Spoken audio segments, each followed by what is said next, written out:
Hi friends, welcome to my YouTube channel Sanjay Academy. कैसे हो आप सभी लोग। आज हम लोग सीडीपी में रैपिड फायर खेलने वाले हैं। इसमें हमने 20 क्वेश्चन रखे हैं, ठीक है। इन 20 क्वेश्चन को आपको लगभग 1 मिनट में एक क्वेश्चन को करना है, उससे कम टाइम में ही करना है। इससे होगा कि इससे हम लोग जल्दी से जल्दी अपना रिवीजन कर लेंगे। ये इतिहास में पहली बार ऐसी क्लास है यूट्यूब पर जिसमें कि अब लोग वन लाइनर के माध्यम से अपने सिलेबस को कंप्लीट करेंगे और जल्दी से जल्दी हमारा रिवीजन हो जाए, जिससे हम सब चीज़ों को याद रख पाएँ। चलिए अपनी क्लास को स्टार्ट करते हैं। बहुत मस्त क्लास होने वाली है, देखिएगा आराम से। सभी आए हुए क्वेश्चन है प्रीवियस ईयर में। बच्चों में वस्तु स्थायित्व, मतलब बच्चों में जो ऑब्जेक्ट परमानेंस का गुण है वो जीन पियाजे की किस अवस्था में आ जाता है। तब सीधा सा आपको इसका उत्तर याद रखना है, संवेदी गामक अवस्था। ठीक है।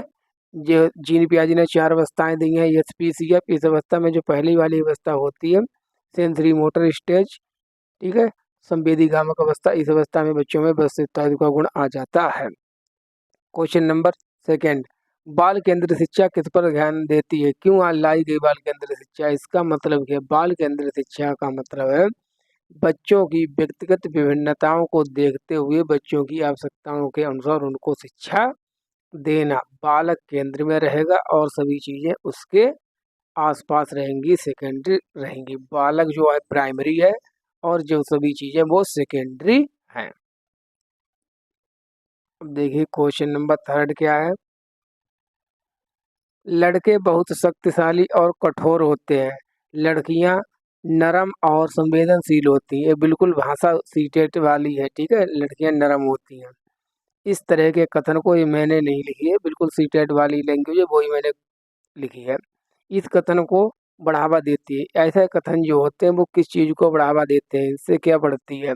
जेंडर रूढ़िबद्धता, पुराने विचार हैं, ठीक है, रूढ़िवादी विचार हैं। ऐसा नहीं है, लड़कियां भी मजबूत होती हैं, ठीक है, शक्तिशाली होती हैं और लड़के भी होते हैं। तो ऐसा आपको किसी भी जेंडर के प्रति ऐसी धारणा को नहीं बनाना है। बालकों का आकलन क्यों करना चाहिए बताइए?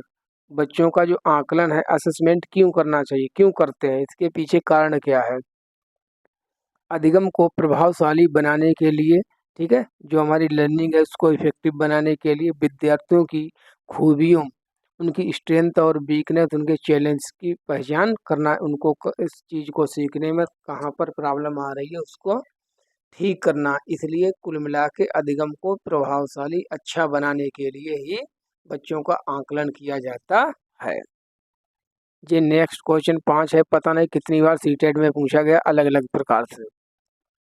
किस अवस्था में बच्चों में संरक्षण, श्रेणीकरण और वर्गीकरण का गुण आ जाता है? इसको इंग्लिश में कहते हैं संरक्षण को कंजर्वेशन, श्रेणीकरण को कहते हैं सीरिएशन और वर्गीकरण को कहते हैं क्लासिफिकेशन। मैंने पढ़ाया है, अगर जीन पियाजे वाली आपने क्लास नहीं है देखी तो देख लें जाके। CSC, ठीक है, कंजर्वेशन, क्लासिफिकेशन, सीरिएशन, क्लासिफिकेशन, ये तीनों गुण बच्चों में किस अवस्था में आ जाते हैं? तब जीन पियाजे की तीसरी अवस्था है मूर्त संक्रियात्मक अवस्था, इसमें आ जाते हैं। मूर्त संक्रियात्मक अवस्था की एज कितनी होती है? 7 से 11 वर्ष। इसको कहते हैं concrete operational stage. Question number 6, Lawrence Kohlberg ने अपने नैतिक विकास के सिद्धांत में कितनी अवस्थाओं व स्तरों को दिया है? डायरेक्ट क्वेश्चन आया है। लॉरेंस कोहलबर्ग ने कितने स्तर रखे हैं अपने सिद्धांत में? 3 स्तर रखे हैं, प्री कन्वेंशनल, कन्वेंशनल और पोस्ट कन्वेंशनल, ठीक है। और अवस्थाएं कितनी है? 6 अवस्थाएं इन्होंने दी है। एक स्तर के 2 अवस्थाएं हैं, तो 3 गुणा 2 बराबर 6, इसलिए 6 अवस्थाएं हैं। किस मनोवैज्ञानिक ने बच्चों को नन्हा वैज्ञानिक कहा है बताइए? जो लिटिल साइंटिस्ट है, किस मनोवैज्ञानिक ने बच्चों को कहा है? जीन पियाजे ने। इस प्रकार से आपका जो रिवीजन वो बहुत जल्दी हो जाएगा। सामाजिक सांस्कृतिक सिद्धांत किसने दिया? तो सामाजिक सांस्कृतिक जो सिद्धांत है वो लेव वाइगोट्स्की ने दिया है। जीववाद क्या है? देखिए जीववाद का मतलब है जब बच्चे किसी भी निर्जीव वस्तु को सजीव वस्तु समझे, तब बच्चों की इस सोच को हम जीववाद कहते हैं, एनिमिज्म कहते हैं। आत्म केंद्रित वार्ता क्या है? ठीक है, इगोसेंट्रिक स्पीच क्या है? जब बच्चे बोल बोल कर स्वयं से बात करते हैं तो उनके इस बात को ही आत्मकेंद्रित वार्ता कहा है। किसने? जीन पियाजे ने। बालकों की सीखने में अस्थायी तौर पर, देखिए यहाँ पर अस्थायी बहुत इंपॉर्टेंट है, टेम्परेरी तौर पर की गई मदद को क्या कहते हैं? इसकी मदद को हम स्कैफोल्डिंग कहते हैं। इसको हिंदी में पाढ़ ढांचा भी कहते हैं। स्कीमा क्या है? किसने दिया? स्कीमा शब्द को जीन पियाजे ने दिया। स्कीमा शब्द का मतलब है कि बच्चे के माइंड में जितना भी ज्ञान भरा हुआ है, जितना भी प्रीवियस नॉलेज है, उसको ही हम स्कीमा कहते हैं। Existing knowledge. What is MKO? MKO क्या होता है? इसकी फुल फॉर्म होती है मोर नॉलेजेबल अदर्स। सीखने में मदद करने वाला, जो मदद करता है, ठीक है, जो मदद करेगा हमारे सीखने में, कुछ हमसे अधिक ही जानता होगा एक फील्ड में, तब उस सिखाने वाले को हम MKO कहते हैं। इसमें एज मैटर नहीं करती है। क्वेश्चन पूछा था कि MKO की एज होगी सिखाने वाले से अधिक या कम? कम भी हो सकती है और ज़्यादा भी हो सकती है। मैं प्रतियोगिता में फर्स्ट आना चाहता हूँ, इसलिए मैं बहुत मेहनत से पढ़ रहा हूँ। मैं किस प्रकार से प्रेरित हूँ?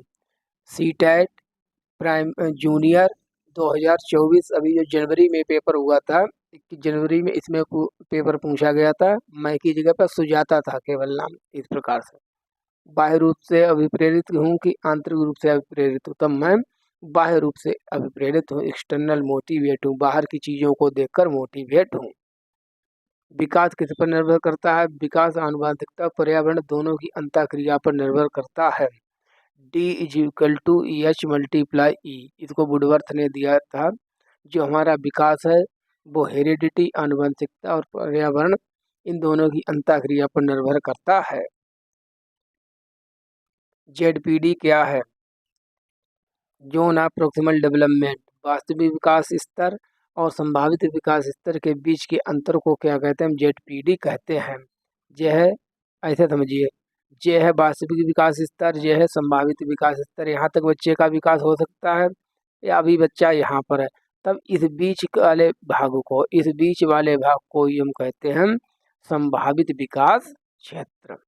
ठीक है, zone of proximal development. Aphasia क्या है? भाषा क्षमता संबंधी विकार, जिसमें बच्चों को भाषा सीखने में, समझने में प्रॉब्लम होती है, उसको हम अफेजिया कहते हैं।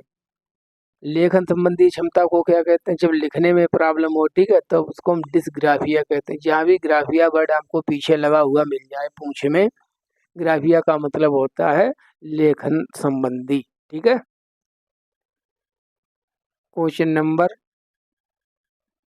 19, 20। बंद अंत वाले व मुक्त अंत वाले प्रश्न क्या होते हैं? बहुत बार पूछा गया क्वेश्चन। बंद अंत वाले, जिनका उत्तर एक ही हो, एक ही प्रकार से दिया जा सकता हो। खुले अंत वाले, जिनका उत्तर एक से अधिक प्रकार से दिया जा सकता हो। जो हमारा सीटेट का एग्जाम होता है, उसके जो उत्तर होते हैं वो बंद अंत वाले हैं। चारों ऑप्शन है, तब चार में से ही आपको एक को चूज करना है, तब आप बंधे हुए हैं।